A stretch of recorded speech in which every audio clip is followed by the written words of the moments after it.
Good evening. I am the Martian from Mars.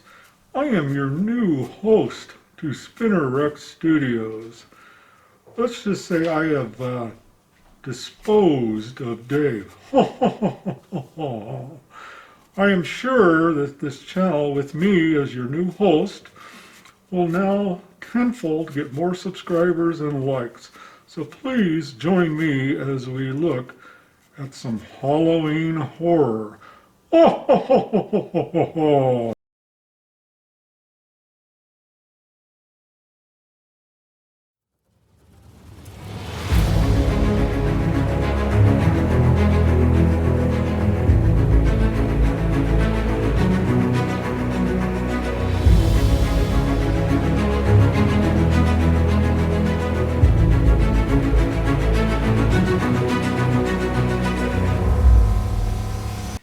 Hey everybody, this is Dave. That Martian had me tied up in the basement, but luckily I always carry a very sharp pocket knife with me, and I was able to take the cords off, and my trusty 12 gauge shotgun came in handy. It's not only good for birds, but also for monsters. But anyway, what you saw in my head was a blockhead, and the blockheads were the ingenious ugly monster novelty item that was created over at Tops. And this project was put together by three freelance artists. That would be Wally Wood, Basil Wolverton, and Norman Saunders, three names that you probably have heard about before. And they were based on project called Ugly Stickers that the same three artists had worked on before that were a success for Tops. But anyway, of course, the obvious idea was to create these kind of masks, these 3D masks that, if you could tell, it basically was a square that you put on your head diagonally there, and the idea was, of course, that you'd wear it at Halloween time, trick-or-treating. Now, unfortunately, the product ran into some problems. First of all, they had some significant issues with actually constructing the box and the layout of the artwork and the assembly process of being able to get the thing to kind of expand out into a box. And then the second problem they had is some significant comments by the legal team for Tops. There was a lot of concern about the safety of the items. As you can see, they have very small eye slits, and I can attest, having just had that on my head, that they're difficult to see through. You know, unlike a regular Halloween mask that conforms to your head and has a rubber band in the back, this had no way to secure it. You just kind of plop it on your head. And I just don't think it would be very workable while walking around. And I think it would constantly be shifting on you, and and probably valid concerns about being able to see safely at night with it. So anyway, they tried to change gears on it and release it as a poster set, but it just didn't have the same effect. But they did have a very limited distribution in October of 1967. And there is not a lot of information about these, but they are, from what I read, exceptionally rare. Now, there were 12 of them, and I have a set of 11, so I'm missing one, and I'll show you the rest of them. But like I said, if you Google Tops blockheads, there just is not much out there as far as photos of them or other information besides what I've just told you. All right, so here you see obviously this is a Frankenstein takeoff, and let me grab the other ones here, and I think this is the one I had on my head, and I believe this one was supposed to be a Martian. And then a pirate.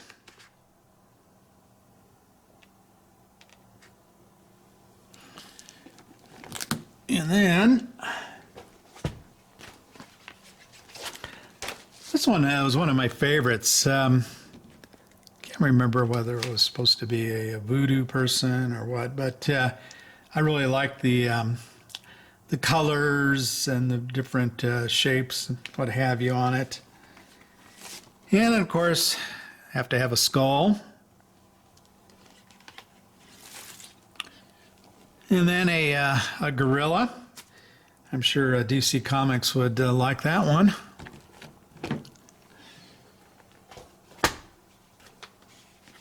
And then we have some kind of crazy dude here.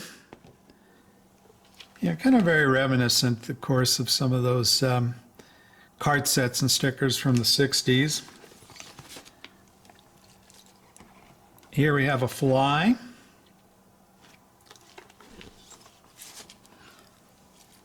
A three-eyed monster.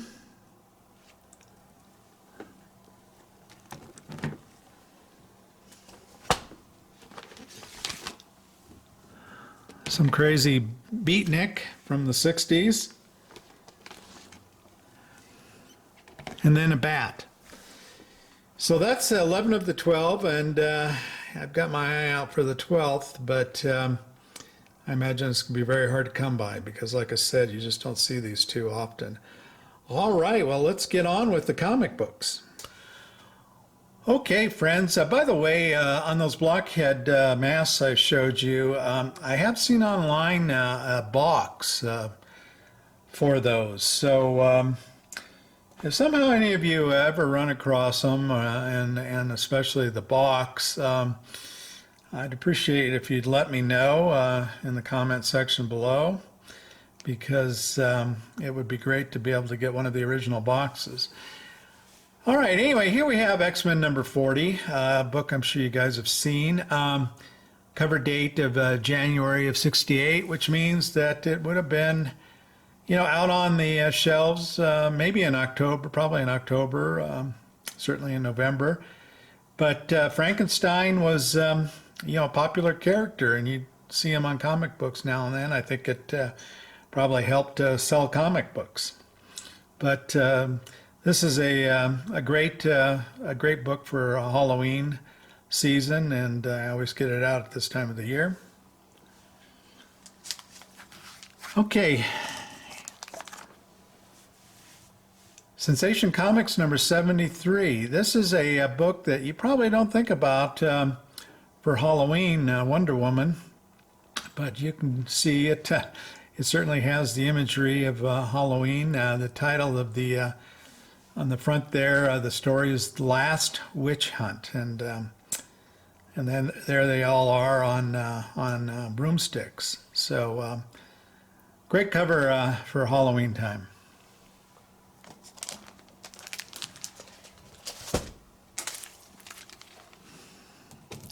Black Cat Mystery number 38.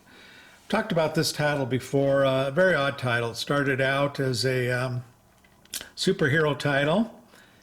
And in fact, we're going to look at least one other Black Cat book here, and you'll see what I mean. But then at one point it went to a horror title when horror became popular.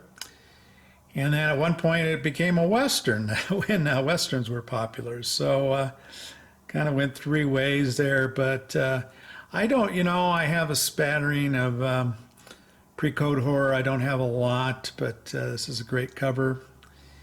And I wish I would have started into the pre-code horror long ago when I first started collecting. But at that time I was into superheroes, and I was looking for Spider-Man and Hulk and Fantastic Four, and I really didn't know or understand about pre-code horror at the time. And of course, sadly, this was the pre-internet days. Yes, I am that old, and but I do enjoy this particular cover.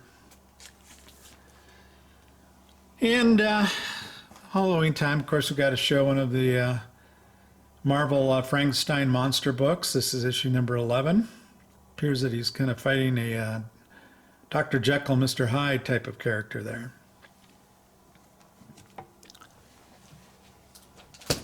Okay, here is one of my favorite Harvey books for Halloween. And you've got a little Dot doing some trick-or-treating. This is issue number 16. January of 65. But what great imagery, the colors, all the dots, of course, and the ghost there, and you've got a little dot, and you got this guy running off, and I just, the black in the background with the moon. This book really pops on the spinner rack. Next up is, this is going to be Baffling Mysteries number 19 from 1954. Jim McLaughlin is the noted cover artist. And I picked this up at a local convention one year. Here's another Harvey. We've got Spooky. And let's see, this is issue number 71. And really, I love the colors in the background, especially there.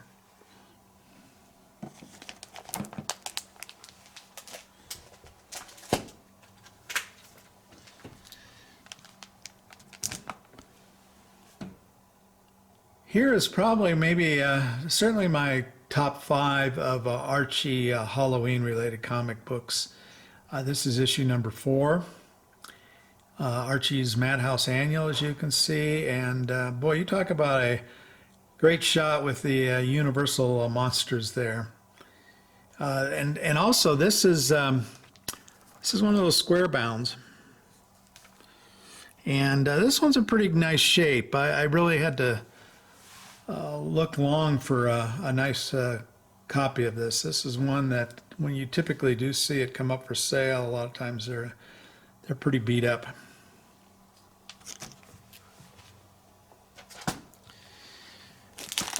Okay, let's go back to Black Cat again, and this is issue number 14 from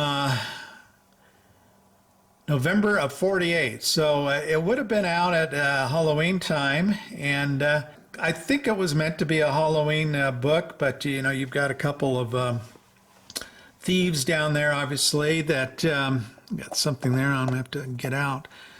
It looks like it's inside the Mylar, but anyway, you've got a couple of thieves dressed up in costumes, and love the imagery of the guy with the pumpkin head there. And then here's what I was talking about. Of course, Black Cat started out as a superhero book, so here she is apprehending these 2 criminals.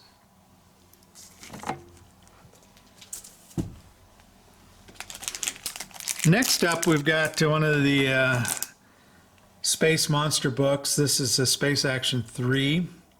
I believe there are only 3 issues to this series. This is from October of 52. And yeah, it says last issue on it. And anyway, I've just always liked the imagery of it with the monster coming out of the little crater hole there.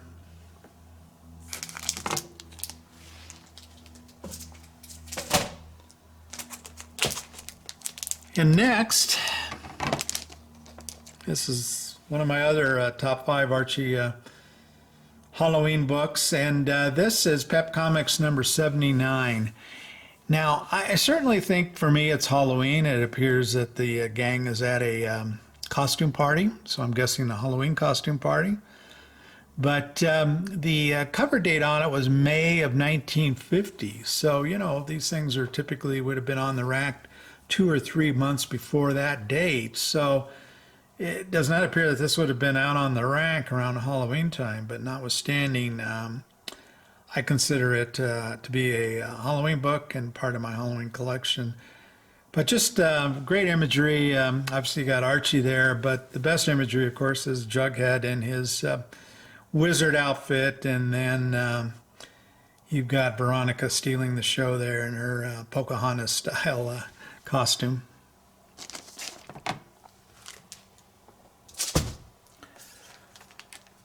Okay, going back to a Marvel book, Fear number 5. I kind of like these transformation books where you've got multi-panels of a character transforming into something, and here he's transforming into a gorilla man. Action Comics 413. And this, by the way, is a Nick Carty cover from 1972. Once again, a book you would not generally consider to be Halloween worthy, but it sure appears like it's got kind of an old witch, old crone there, and giving some little voodoo acupuncture to Superman. So I keep this in my Halloween collection.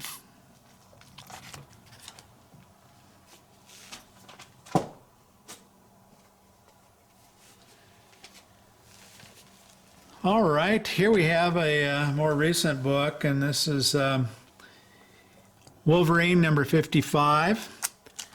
And did I write down the year? No, it wasn't that long ago. But of course, this is a homage cover to Crime Suspense Stories, issue number 22, I believe. Wolverine style.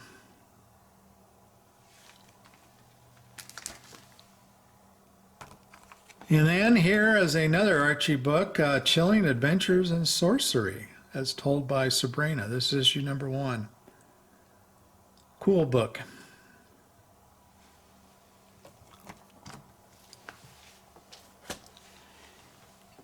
And let's see here, folks. We've got House of Terror number 1. This is a 3D book. I certainly I love the house up on the hill there, and you got the moon in the background.